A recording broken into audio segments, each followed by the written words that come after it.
दिन में और रात में दोनों टाइम में मच्छरदानी का जरूर प्रयोग करें। बच्चों को खेलने के लिए जब भेजें तो फुल स्लीव कॉटन के कपड़े पहना के भेजें ताकि कम एरिया एक्सपोज हो और कम मच्छर काटने की चांसेस रहे। पहला सवाल सर यही रहेगा कि डेंगू क्या है और क्यों होता है।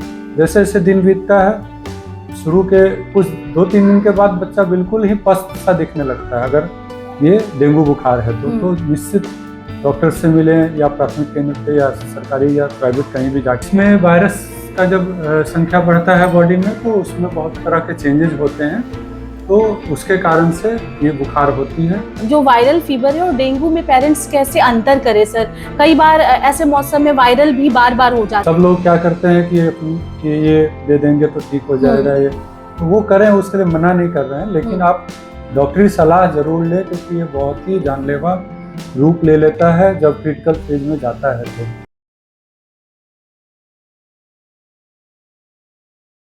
नमस्कार, मेरा नाम बीना है और आप देख रहे हैं फिटनेस फैक्ट। फिटनेस फैक्ट में हम बात करते हैं स्वास्थ्य से जुड़ी समस्याओं के ऊपर, इसके उपचार के ऊपर और स्वास्थ्य से जुड़ी जो भी खबरें होती हैं इसके ऊपर। ऐसे में हमने कई डॉक्टरों से बातचीत की है। इसी सिलसिले में आज हम बात करने वाले हैं डेंगू के ऊपर, खास करके बच्चों में होने वाले डेंगू को लेकर आज हम बात करेंगे। बातचीत करने के लिए हमारे साथ मौजूद है वीके पांडे सर, जो कि चाइल्ड स्पेशलिस्ट है। सबसे पहले सर स्वागत है आपका हमारे चैनल पर।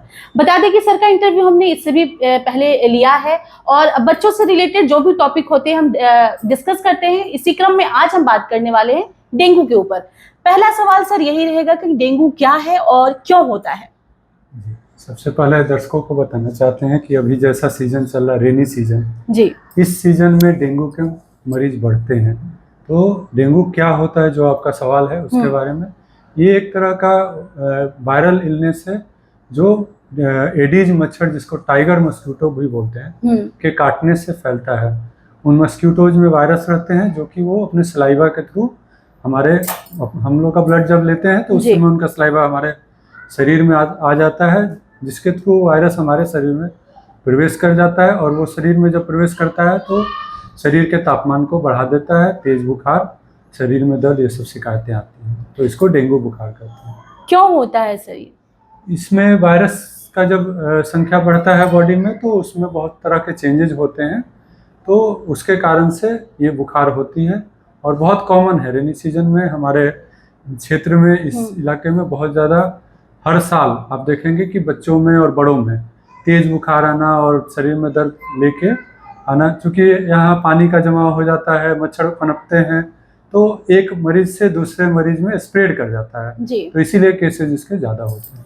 दूसरा सवाल होगा सर, बच्चों में डेंगू होने के बाद शुरुआती लक्षण क्या कुछ नजर आते हैं? शुरू में लक्षण में बहुत अंतर नहीं कर पाएंगे। जैसे नॉर्मल वायरल फीवर होती है वैसे ही डेंगू का भी बुखार होता है जी।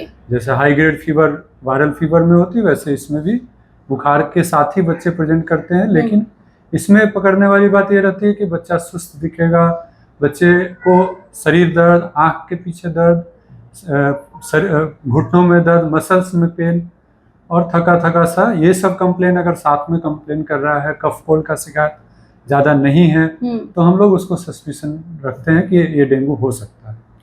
सर अगला सवाल ये रहेगा कि जो वायरल फीवर है और डेंगू में पेरेंट्स कैसे अंतर करें सर? कई बार ऐसे मौसम में वायरल भी बार बार हो जाता है और इसी चक्कर में अगर डेंगू के जो मरीज है उनको गंभीर समस्याएं हो सकती हैं जी।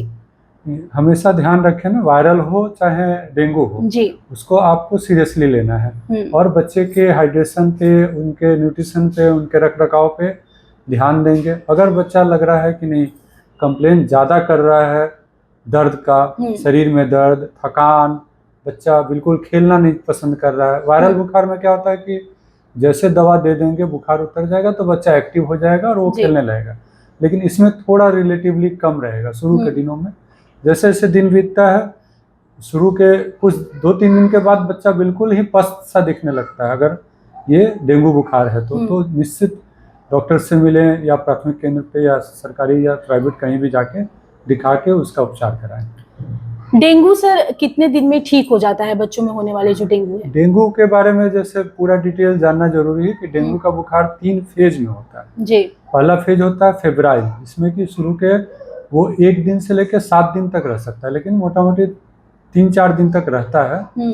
उसमें हाई ग्रेड फीवर रहेगा बच्चे को। उस समय बहुत तेज बुखार आएगा और बच्चा बाकी जैसा हमने बताया कि बॉडी एक, हेडेक, ये सब कंप्लेन करेगा।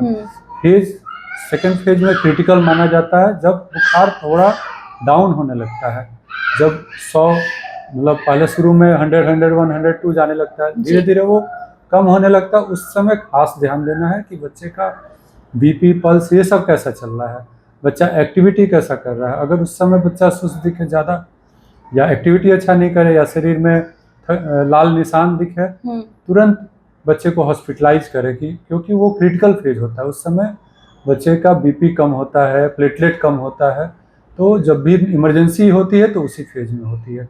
वो 3 दिन से लेकर 7 दिन के बीच में होता है। 7 दिन के बाद से रिकवरी फेज आ जाता है, जिसमें बच्चे को बुखार नहीं रहता है लेकिन कमजोरी रह सकती है। तो उसके लिए आप थोड़ा सा हाइड्रेशन रखेंगे और बाकी मल्टीविटामिन और बाकी खान पान पे ध्यान देंगे तो बच्चा जल्दी से रिकवर कर जाएगा। क्या कुछ खाएं सर अगर जिन बच्चों को डेंगू? सबसे ज़्यादा लिक्विड की जरूरत होती है। डेंगू में सबसे ज़्यादा लिक्विड का लॉस होता है। जो हमारे ब्लड में लिक्विड है वो ब्लड से निकल के बाकी स्पेस में चला जाता है, तो बीपी उसके कारण कम होता है। तो लिक्विड हमेशा मेंटेन करना होता है।